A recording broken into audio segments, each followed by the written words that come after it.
Is there any special qualifications to have Fancy. this? Yeah. Oh, okay. Because that we don't have to send you to school. Today's paper, Chick-fil-A, okay, start there. I tell you what. I love me some Chick-fil-A. You're guilty as charged. Yeah. I went up by Burger Right. and I ate some carrots. Even if I'm not hungry. But you need to be. I'm sure you see some dandies. Ready? Like I say, it's a tough job most of the time. I retired from Joliet. Yeah. 36 years later. Right. Let's call to order the May 30th, 2019 Plan Commission. Call the roll, please. Mr. Broderick? Here. Mr. Cox? Here. Mr. Crompton? Here. Ms. Fide? Here. Mr. Kella? Here. Mr. Mystic? Here. Mr. Moore? Here. Mr. Russoff? Here. Okay, Mr. Chairman, our first item of business is approval of the minutes from the last meeting. A motion, oh, I'm sorry. That's right, this is a special Plan Commission meeting. Citizens to be heard on agenda items, and there is a 4-minute maximum speaking time in effect. Anyone here to speak on agenda items?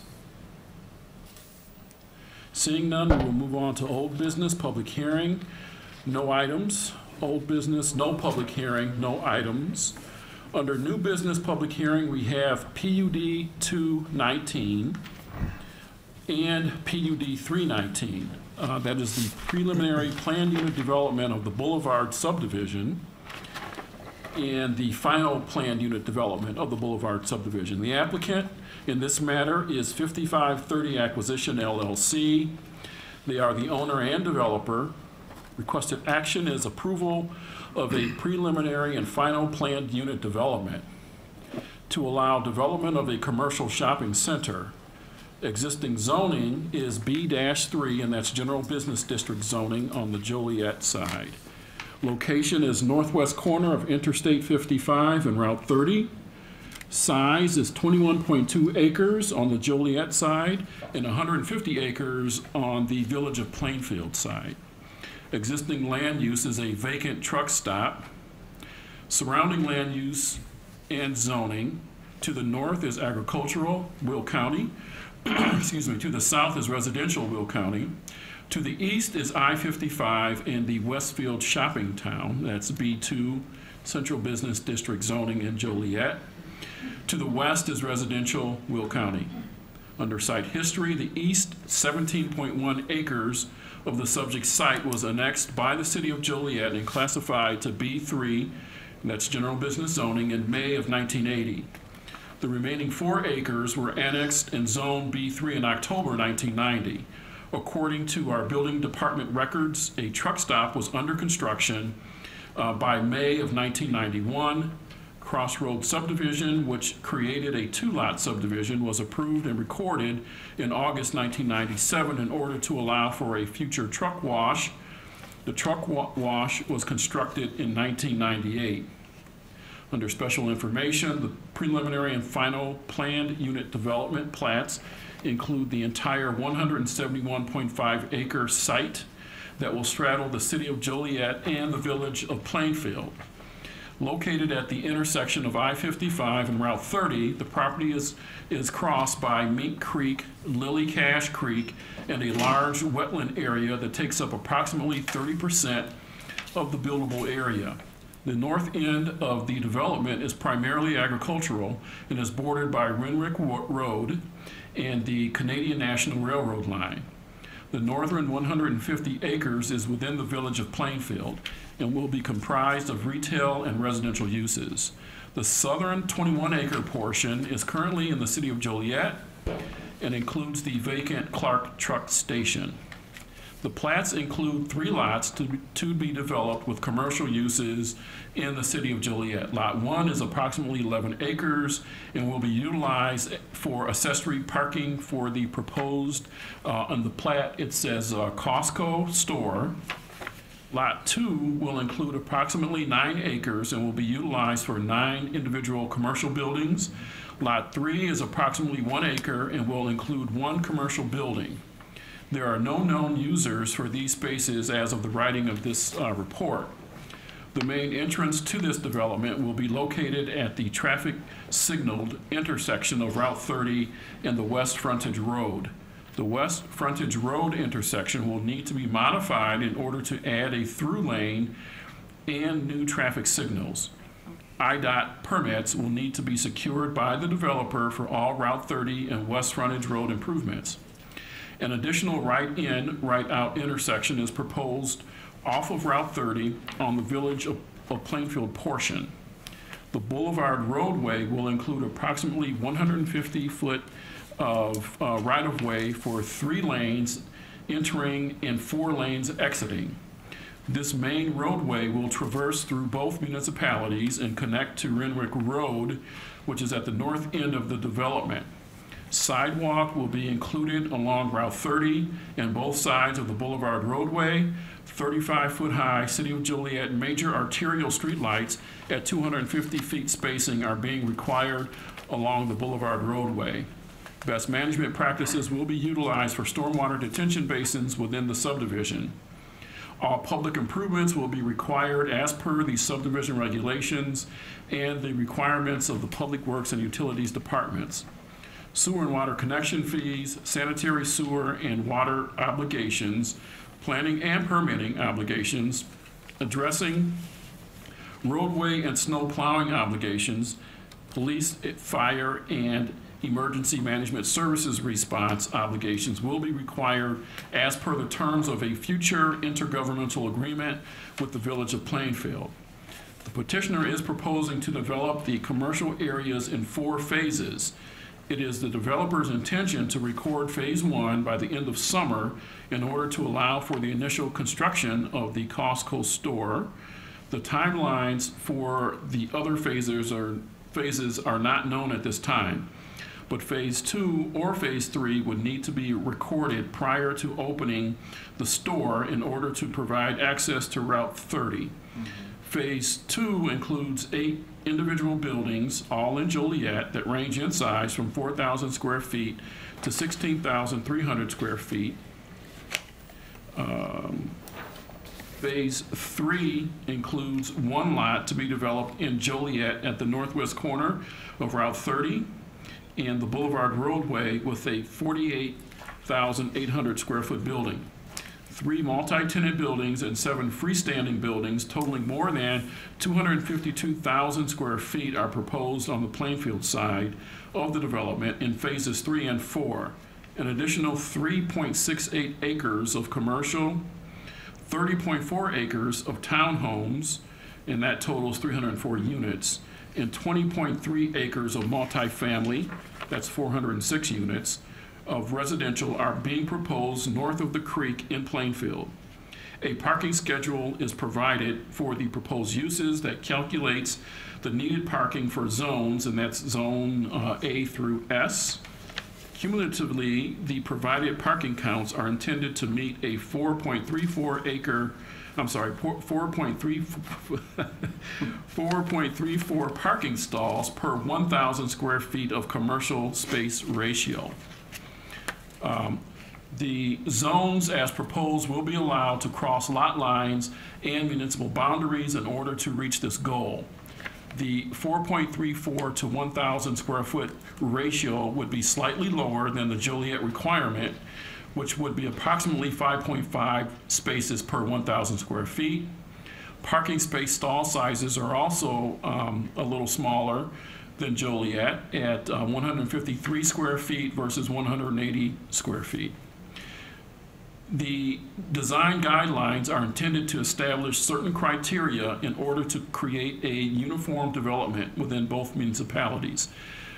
This includes permanent land uses, performance standards, and the plans and criteria for signage, parking, and loading, landscaping, screening, building architecture, and open space, common space areas. According to the design guidelines, the vision of the development is to establish a hybrid lifestyle shopping center with a pedestrian-friendly, mixed-use environment that would make the development a new destination for shopping and dining in the region. Future development will be subject to the approved design guidelines, the planned unit development, applicable municipal regulations, and the intergovernmental agreement. Architectural design standards within the guidelines for phases 2 and 3 will meet the City of Joliet's non-residential design standards. The standards will allow for unique building design, yet establish a common theme within the development. The plan attempts to provide sufficient articulation to create human-scaled architecture, create a sense of place within each development phase, and complement the design of the overall shopping center as a whole. Landscaping will meet the City of Joliet Zone 1 requirements as have been established within the Joliet zoning ordinance. The boulevard landscaped median will receive special attention with 3 raised planters and extensive landscape material. The main shopping center sign is also proposed to be located in the median. Additional signage allowances will be regulated by the design guidelines since they are more restrictive than the City of Joliet sign code. As of the writing of the staff report, the preliminary and final PUDs, the design guidelines, and requested revisions by the city's Public Works and Utilities departments have not been resubmitted by the petitioner. We do have an addendum. The approved preliminary and final PUD for the Boulevard subdivision will allow future development of a mixed-use hybrid lifestyle shopping center that would straddle City of Joliet and Village of Plainfield municipal boundaries and become a destination for shopping and dining in the region. The revisions to the preliminary and final PUDs were received recently, and their review is still being conducted by the Planning Division and Public Works and Utilities departments. A second round of revisions were recently requested to the design guidelines by the Planning Division, have yet to be received as of the writing of this addendum. The petitioner continues to work in cooperation with staff on the requested revisions. And that concludes the staff report and the addendum, Mr. Chairman. Thank you. May we have the petitioner, please? Please state your name and address. Good afternoon. My name is Russ Whitaker. I'm an attorney at the law firm of Rosenhoven and Whitaker, 127 Aurora Avenue in Naperville. Do you have a clicker that I could steal? Okay, sounds good. So I'm here this afternoon, and I appreciate everyone's indulgence in scheduling a special meeting for us this afternoon. But I'm here this evening on behalf of 5530 Acquisition LLC as the owner of the property that Kendall worked through, and we've seen a couple of times in exhibits here. This is certainly a unique project, and we are very appreciative of all of the assistance that we've gotten to date from city staff and from village staff in Plainfield. As Kendall mentioned, this is a multi-jurisdictional project with roughly 21 of the 171 acres being located in the City of Joliet, the balance of the project being located in the Village of Plainfield. So we've got this unique process where we are going through a very similar planning and development process in two different communities that is ongoing. First public meeting this afternoon with you folks, and then we are in Plainfield next week on June 4th to begin the public process in Plainfield. I would be remiss not to note that this is not unprecedented. So we were, not I, but Mr. McGowan, as the owner of the property, was here working with Joliet and working with Plainfield over a decade ago. So back in 2007, Mr. McGowan had acquired property, the property we have before you today, and was working toward a commercial development that looked very similar to what you see in front of you. In fact, he took it through a preliminary plan process, got to an approval with both Joliet and with Plainfield.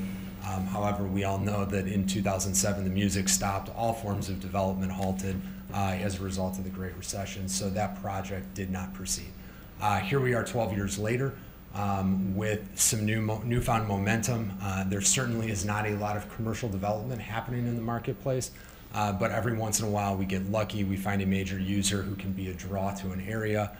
They're not currently in the area, or they find that there's enough of a market that they can establish a new store to add to an existing footprint in the market. And that's the situation we're in here. So we've been working with a wholesale user, and we think that that wholesale user will be attractive enough to help us do development work for the site in total, such that we can begin attracting additional users. So that's why we're here this evening.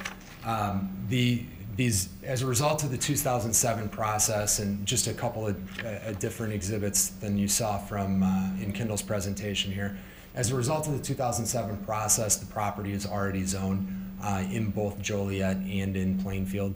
So there's underlying B3 zoning that would facilitate the commercial development that's in front of you. Back in 2007, there was a preliminary plan unit development approved, and in fact, there's an annexation agreement that governs a portion of the property in the village of Plainfield. However, as a result of the project not moving forward at that time, the preliminary plan unit development lapsed. So we are back before you now looking for a new preliminary plan unit development, again, in generally the same configuration and form as what you would have seen back in 2007. As part of that preliminary PUD, and this is a slightly different document than I think what staff showed, but I think it's a good document to help us work through what's going on the site. But as part of that preliminary PUD, we're establishing a site plan and design guidelines that will govern future development that will occur as part of the project. Devin, do that on time. Devin Levine from Jose Levine and Associates is here with me this evening. I'll ask Devin to come up in a few minutes and talk through the design guidelines. But before he does that, we have not only the preliminary PUD before you this evening, but we also have final plat before you. The intent is that as part of the project, as part of the approvals before you today, we're not just establishing the overall zoning for the site, but we're final platting a small portion of the site so that we can move forward with the infrastructure necessary to do the development of the whole. So really what we're focused on right now or this year is construction of the boulevard, where not necessarily where it would hit Route 30 because that's a long permitting process with IDOT, but certainly getting the approvals from both the city and the village in order to construct and align the boulevard from Route 30 up to Renwick Road, and then working with IDOT in order to get the rights to build that. So we would begin, hopefully later this summer, fall, beginning construction of the boulevard, which is that roadway connecting north-south, and then installing all of the site utilities as part of that process. With that main core installed, you can begin to imagine how the various parcels that fall off of that main section begin to become developable. So I wanted to look at this exhibit because I think it's one of the few exhibits that looks at the whole property and sort of shows how everything breaks apart. So this is a combined PUD plat, and I'm going to use a pointer here, and hopefully everyone will be able to see that. But when we look here, you can see jurisdictional line between Joliet and Plainfield. So red dot, that hash line here drives down over to 30. So everything to the south here is located in the city of Joliet. The 150 acres to the north is located in the city of Joliet, and then to the north is located in the village of Plainfield. This is something that we've considered in all of the planning for the site. For example, we don't want buildings straddling a property line because that creates some serious operational concerns for individual users of the building. But at the same point in time, we haven't looked at that jurisdictional line as being a point of demarcation. When we have somebody, a patron, come into the site, it's not our intent that they know that I'm in Joliet or I'm in Plainfield. It's our intent that they enter into the boulevard. They may know that portions are in Joliet and portions are in Plainfield, but they're at the boulevard. And so they're getting a uniform experience in the boulevard, whether they are in Joliet or Plainfield. So you'll see that what we've done as part of this PUD is establish a uniform set of restrictions that apply to both Joliet and Plainfield, so that there is no functional difference between the buildings and the parking and the landscaping and all of the lighting and the garbage cans and the benches and all of the thematic elements that will tie the development together. So we'll get to that in just a minute. We talked a little bit about the collector road, but we can break the development really down into 3 core components. The first component is the commercial development, which is really the only component that's in the under the jurisdiction of Joliet, but that commercial component is to the south here. It consists of 4 different development phases, or 4 lots, as you see on this plat. Lot 1 would be the first component of development, that is the warehouse user. Lot 2 is the primary site in the city of Joliet and would consist of multiple mixed-use buildings that we envision as a combination of retail and restaurant space. Lot 3 is a main component of the commercial core. That is both inline large box space and then another large box space in the city of Joliet that Kendall mentioned right on the corner. And then we have parcel 4 here. Parcel 4 is sort of, wants to be commercial, but we're not sure exactly how that plays out. We're showing some hotel there. We're also showing some more large box uses there. But given that it is part of the area south of the main open space, we know that that's wanting to be some sort of commercial component that's consistent with the rest of the character of that commercial area. This area of the property, the commercial component, consists of approximately 54 acres. Separating the commercial here from the residential to the north is a large open space area. So there's only 2 lots that are designated as open space, but it's this lot here and this lot here. Collectively, those 2 lots comprise 53 acres. So almost 1/3 of the entire site is being designated as open space. That open space is entirely within the jurisdiction of the Plainfield, but I think it is important to note that it will accommodate all of the required detention for improvements on the portion of the property located in Joliet. This portion of the property is subject to the jurisdiction of the Army Corps. There are some different creek elements that run through it. There's a large wetland that runs through it. We have been working with the Army Corps for a number of years at this point in time, and we have in fact secured an Army Corps permit that would facilitate some improvements to the creek, some modifications to the wetland, and then would allow us to put all of the detention required for both the commercial and the residential development within this 53 acres. So our intent is that this is going to become a very unique area. It doesn't necessarily look like a huge amount of space when we look at a plan on this, because you begin to lose scale, but we're talking about 53 acres, a very large area that will be all natively improved and will become a very nice feature for the development. So then crossing from the commercial over the open space, there would be a bridge spanning over the existing creeks and then leading to the 2 residential lots to the north. Frankly, at this point in time, the residential is a little bit of an afterthought. We have an entire site, so we've been looking at the site holistically, wanting to understand how all of it works together.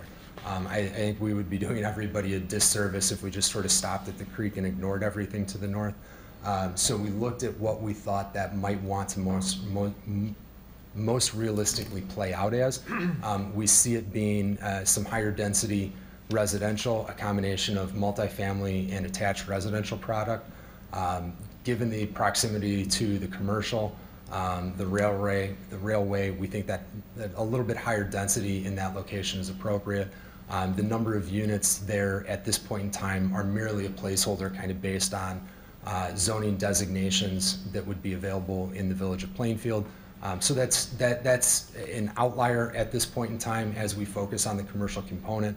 But with the roadway being extended up to Renwick, our expectation is that by next spring we would be installing a full lighted intersection at Renwick. That property may ultimately come into play. Residential developers have become much more aggressive of recent. There's a lot of activity in Plainfield at the present time. I have a couple of cases going for residential development in Plainfield currently. So that maybe it's something that goes with the improvements being put in place. So we're excited about the opportunity. It is a live one, and like I said, we really appreciate what staff has done today to sort of jump into this with 2 feet, to be committed to working towards an intergovernmental agreement with the Village of Plainfield. We've seen drafts of that turned I think Kendall worked through a little bit how that intergovernmental agreement would function. Really, and I think the theme of it is that Joliet's boundary is by and large the opposite side of 55. This is the one property in the city of Joliet that is opposite of 55, and so it doesn't make a lot of sense for Joliet to try to serve this property. So within the jurisdiction, you'll get all the tax receipts that are occurring from this property, but at the same point in time, it will be served by water and sewer through Plainfield. It will be served by Plainfield Police. It will be served by Plainfield Fire, and all of the street lights and snow plowing and things of that ilk will be done through Plainfield. So we're working in a very cooperative manner towards a successful development here. Like I said, we're excited about the opportunity and look forward to being able to move forward very quickly with this. We do recognize, as was stated by staff, that there is a bit of work to do. We have modifications to plats, we have modifications to design guidelines. Those are sort of living documents as we get feedback from the Plan Commission here, the Plan Commission in Joliet, and the respective staff. So we've got a lot of input that we're receiving in order to try to get those documents finalized, but we would expect through June and maybe into July, those documents are getting finalized so that sometime in July we could be moving forward with project approvals and looking to begin pulling permits and beginning construction of the project. So with that, I'm going to ask Devin Levine to come up. Devin is a partner at Jose Levine and Associates. He is our planner on the project, and he's been working with the concept details and developed the design guidelines and some of the site plan details that you have in front of you this evening.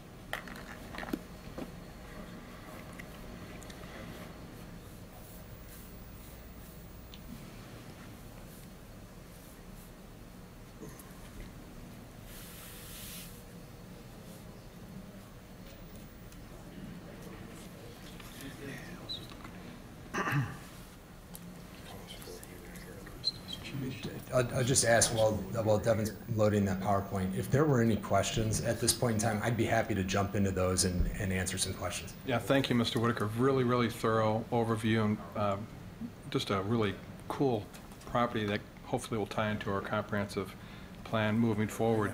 Just a clarification, I think I understand phase one, as I looked at the map, is the parking is in Joliet, but then the actual warehouse itself is in Plainfield? Is that correct? That is correct, and there's a couple of situations where that's occurring. We've tried to separate buildings so there's not a property line, so there's not a jurisdictional line going through them. Sure. It becomes very difficult from a number of purposes dealing with the state if you have that property line going through the building. Right. So that's kind of how that one fell. If you look to the opposite side of the boulevard right at 30, there's a large building that I think is showing 48,000 square feet, which could be a two-story building up to like 90,000 square feet. So that's one that fits squarely within Plainfield, and then all of the parking is in Joliet. So there's a little bit of back and forth on those things. Okay, thank you.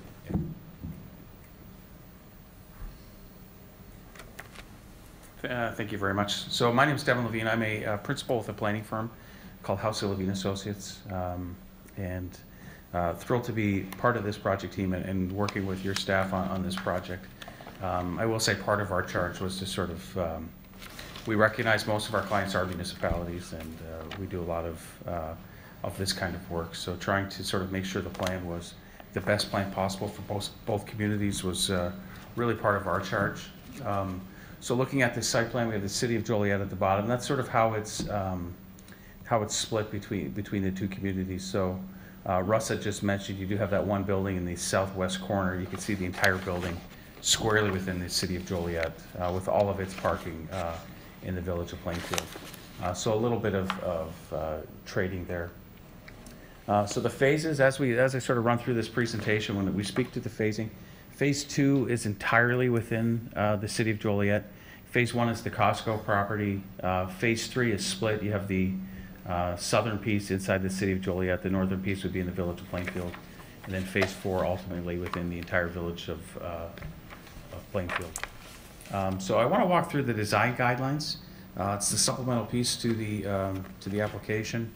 The intent and the applicability of these design guidelines, we wanted to, really they would supersede the zoning of both communities, along with the sign ordinance and the subdivision ordinances.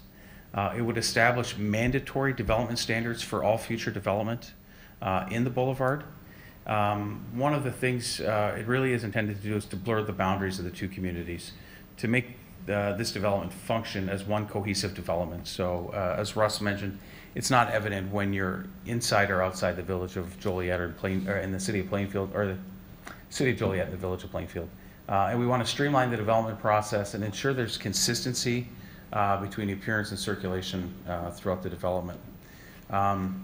So the vision, when we took charge to the site plan, our vision was a hybrid lifestyle center, pedestrian friendly, mixed use, visually attractive, engaging, inviting storefronts, activated outdoor environments, outdoor seating, recognizing really how retail is changing and how we've gone from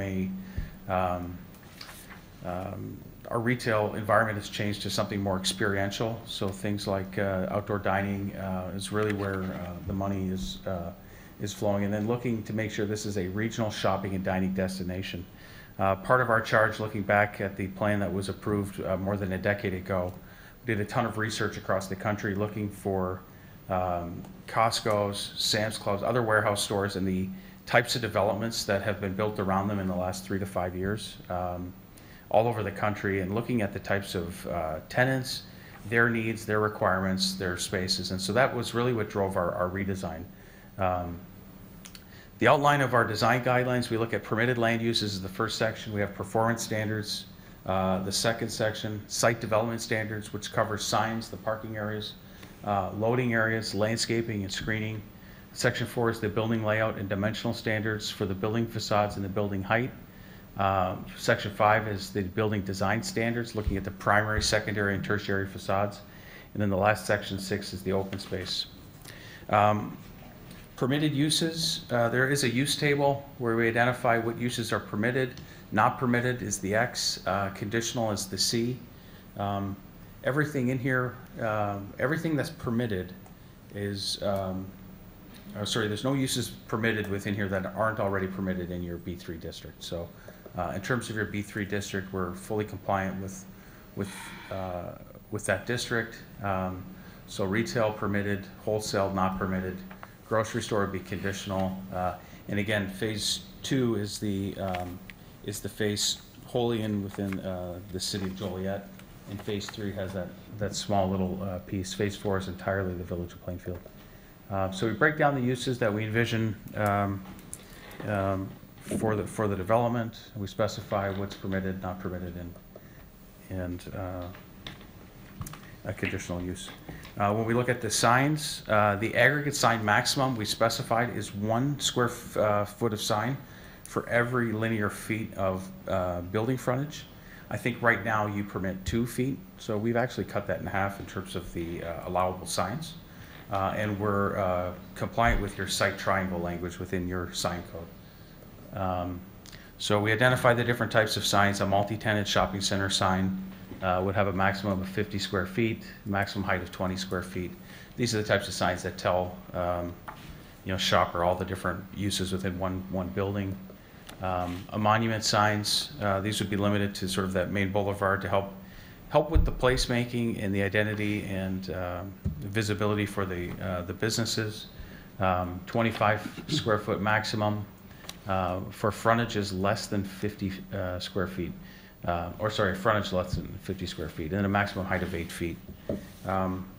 We show all different types of illustrations. We say what a wall sign is, 1.5 square feet per linear foot of frontage. A window sign, 20% maximum within the windows. Again, we want that sort of the urban design principles that us planners sort of love, is sort of visually and engaging storefronts and being able to see the merchandise and what's going on in a business, and not to permit too many signs in the window. And then we also have regulations there for the temporary signs as the site is developing, announcing what's sort of under construction coming soon. So the maximum 6 square feet, 5-foot setback. And then we have some directional signage specified as well to help navigate the site. Parking and loading. We have parking requirements by use, all fairly typical, I think, and all consistent with your code. We get to development like this, so it gets a little complicated when you have so many different buildings and uses sort of all coming together. So what we've done is we put together a parking schedule where we've really broken the site down into about 20 different areas, and we provide the number of parking within each space. We're providing 434 parking stalls for every 1,000 square feet. So we're above the 250 square foot, going back to this table. 1 per 250 is 4 per 1,000. We're at 4.34, so we're exceeding that requirement on your strictest parking. So there's a total of 2,961 parking spaces. 1,300 of those spaces are in the city of Joliet. 1,600 parking spaces are within the village of Plainfield. Landscape requirements. This figure really sums up where we see we have landscaping. There's 3 different areas. We have the red areas, which are the parking lot interior. The blue is the building foundation areas, and then the green is the parking lot perimeter areas. So the parking lot interior, these are the parking lot islands. There's 144 square foot island for every 20 parking spaces. And then, so that's the figure 13. And then figure 14 just shows you what we envision those parking islands to be. They would be consistent with the curbing requirements within your code, landscaped, sort of canopy trees with some shrubs. Foundation landscaping, they're required along the primary at a 50% requirement for the primary facades. Secondary facades would have 60% foundation requirements. The tertiary facades, and I'll get into that in a bit, those are the facades that are sort of beyond the view of the public, so there's no foundation landscaping with those. And then the parking lot perimeter landscaping, I should mention, going back to this this image, those green areas, we revised those per staff's comments to meet your city's Zone 1 landscaping requirements for perimeter landscaping. So everything we're showing there will be consistent with the city's current requirements. Screening. Screening is required for trash receptacles, ground and rooftop mechanical equipment. We're saying screening should be integrated into the overall building design. When the dumpster is attached to the building, we're going to match the masonry. If it's not attached, we're just promoting solid and material or landscaping material. One of the things we are prohibiting, if you think you'd like to hear this, is chain link fence with slats. I mean, does a terrible job of screening a dumpster. Sometimes meets the requirement of a code. Visually, though, it's not appealing, and so our requirements are looking for something like that. The building facades, we've broken the entire development down into 3 different tiers. Your primary facades, these are the ones with the active engaging storefronts and visibility to the main streets. But these are the primary facades. We require masonry and stone veneer systems on the first floor. Secondary building materials would be permitted above the first floor. We also set requirements for windows based on use, with the goal to create a pedestrian scaled attractive environment. And we do have facade articulation required, minimum of 40% and a maximum of 70%. So making sure it's not just one solid wall of building, but also making sure it doesn't move back and forth too much to the point of distraction. The secondary facades, the lower 40% requirement would be masonry and stone veneer. The upper 60% of that first floor on the secondary facades could be the secondary building material. Windows are not required, but they're encouraged. And then the facade articulation on those facades as well is 30% with a maximum of 70%, looking for overall compatibility. I think there's only one small, tiny tertiary, oh, actually, there's no tertiary facades in the city of Joliet. That Phase 2 area down on the south side of the development, it's all primary, secondary facades. We envision that area to have a lot of pedestrian activity and sort of be sort of a healthy area. It needs to be attractive on all sides. So we do show some of the elevations of what we're sort of thinking this might look like. We go on to specify the different types of building materials, buff colored brick, brown brick, red brick, cast stone, stone veneer, that's what we're talking about, that's a ledge stone, a metal roof or a concrete tile roof. And then there are some EIFS as a secondary building material. We just saw this color swatches of what that's going to look like. So natural colors, and these are some examples within the design guidelines of the types of architecture and articulation and building materials that we're envisioning. And then or sorry, not envisioning at this point, we're requiring it. And then we get into the building heights. The 4 different phases. Phase 1 is the Costco 40-foot building height. It's a 1-story. The Phase 2, we've set the height to a 20-foot maximum of 1-story buildings all throughout Phase 2. Lower buildings, pedestrian scale. Phase 3 has a 40-foot 2-story building. Russ mentioned before I got up here, there's that one building, it's 48,000 square feet. The potential for that building to go to a 2-story building, like a furniture store or sporting goods store. You see these as 2-story buildings in some locations, so potential there. And then Phase 4, sort of the site at the far north, could be a hotel. It's actually what we're hoping for. It's a 5-story building, 60 feet. And how we're measuring height, we're going to the top of the parapet or to the eave line of the pitched roof. So that's how we're showing how we're measuring height. So again, the building and site standards, we're looking for height and plane changes to sort of add interest, cast shadows, really be, I think, a nice looking facades with a lot of visual interest, open and inviting storefronts. And then we do have something called, we reference something called Vista terminations. So a little more simple graphics here, but taking advantage of key intersections with architectural elements. So when 2 streets come together or 1 street terminates, requiring the developers to make sure there's architectural interest or some type of prominent building characteristics. So whether it's a taller element, a primary entrance at the end of where a road might be, or at the very least a storefront. So making sure we're maximizing these sightlines throughout the development.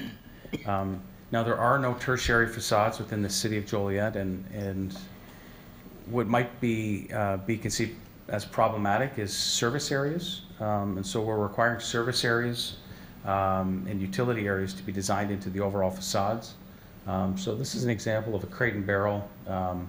It's entirely surrounded by streets, so there's no way to get furniture deliveries in and out of that store. You can see they've done a real good job with the loading docks to sort of blend them into the street, and that's what we're requiring here. So the tertiary facades, we're saying the guidelines require that the service areas be integrated into the building through architecture and concealed through landscaping.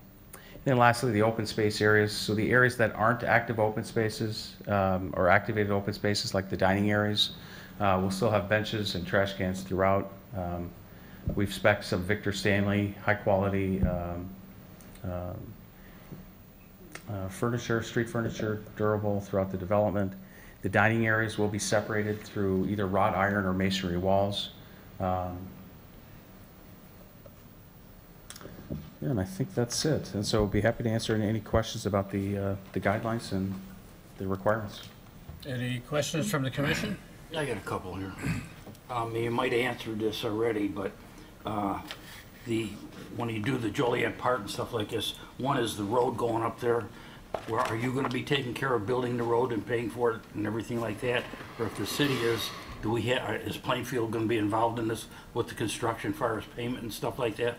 Yeah, we would be responsible for 100% of the construction of all of the site infrastructure. Okay, and the other thing is, the utilities and stuff like this, water and everything, is that gonna be going to, Joliet will take care of theirs, but are they gonna be, Plainfield gonna be using our water and stuff like that? Or are they gonna have their own wells and everything? Actually, it's the opposite. So Joliet Services, and I'm not picking that up. Joliet Services are actually on the other side of the tollway, whereas Plainfield Services are very proximate to the development. So part of the intergovernmental agreement is that the entire site will be served by will be served by Plainfield Utilities.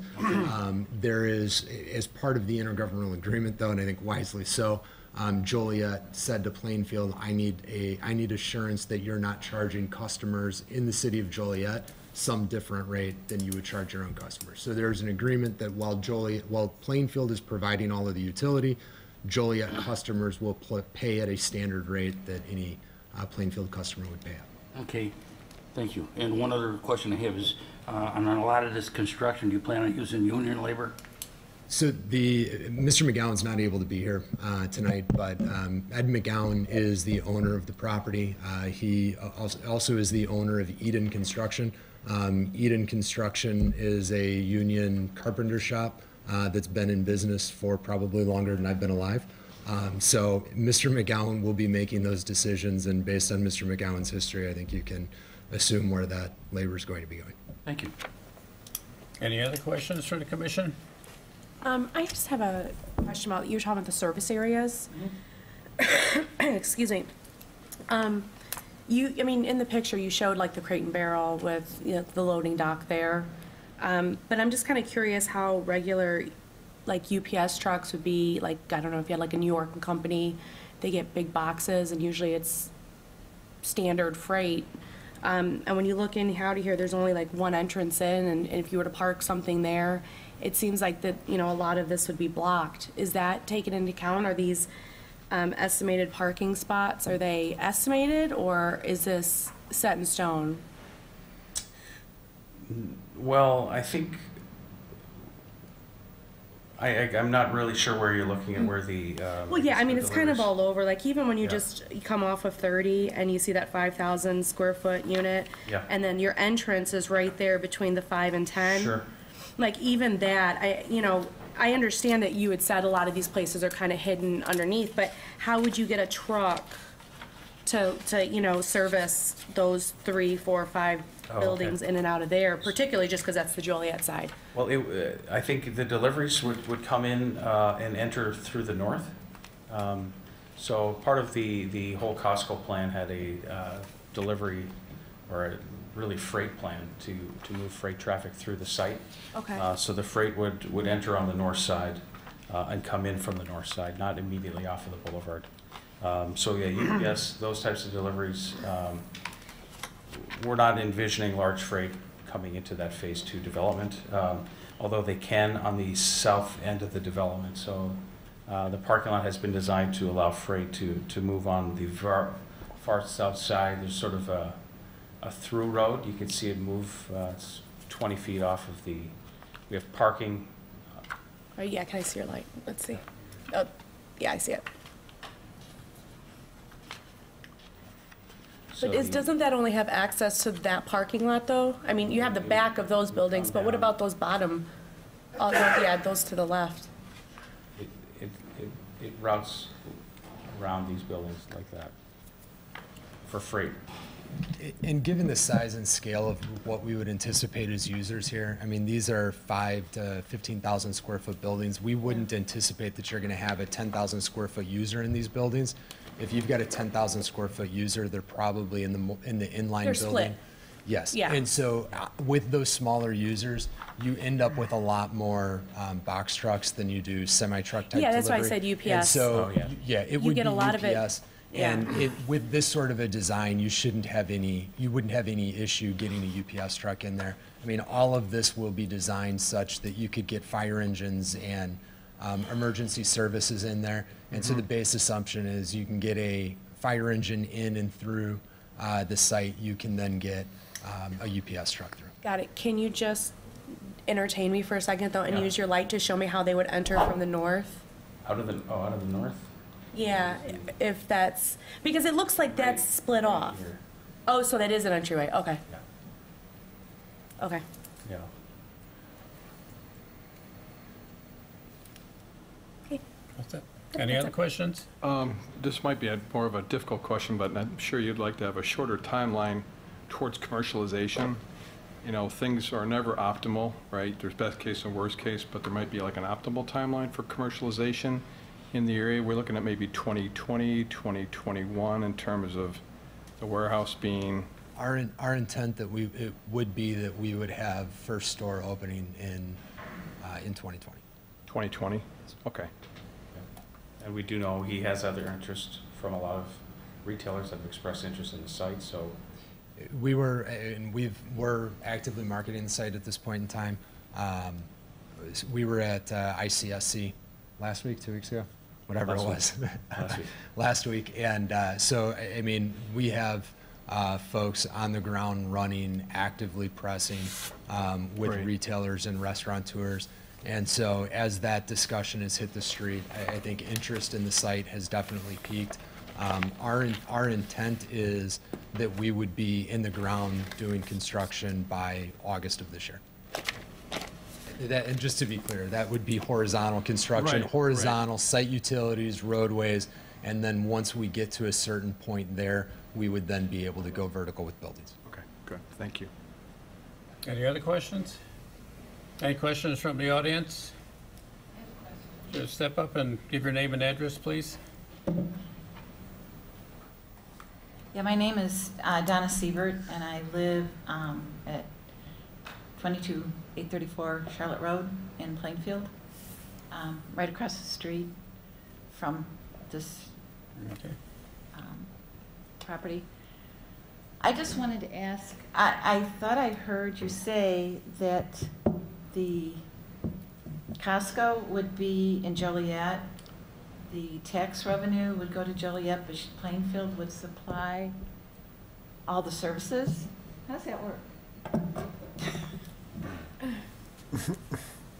So we don't get to control who gets tax revenue. The tax, where the building is located, the tax revenue would go pursuant to state law. So we don't have it here.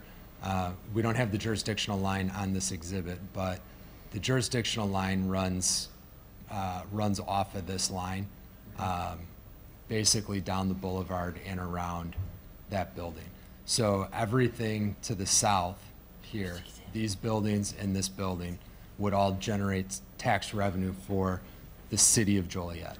Everything north of that line, so these buildings, and the buildings here would generate revenue for the village of Plainfield.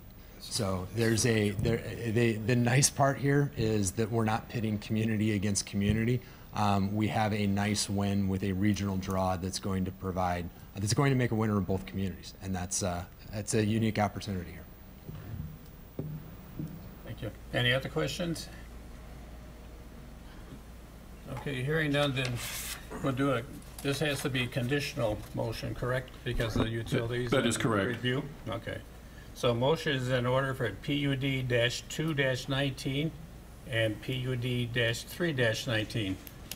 So moved. Second. Call the roll, please. Mr. Cox? Aye. Mr. Crompton? Aye. Ms. Fiding? Aye.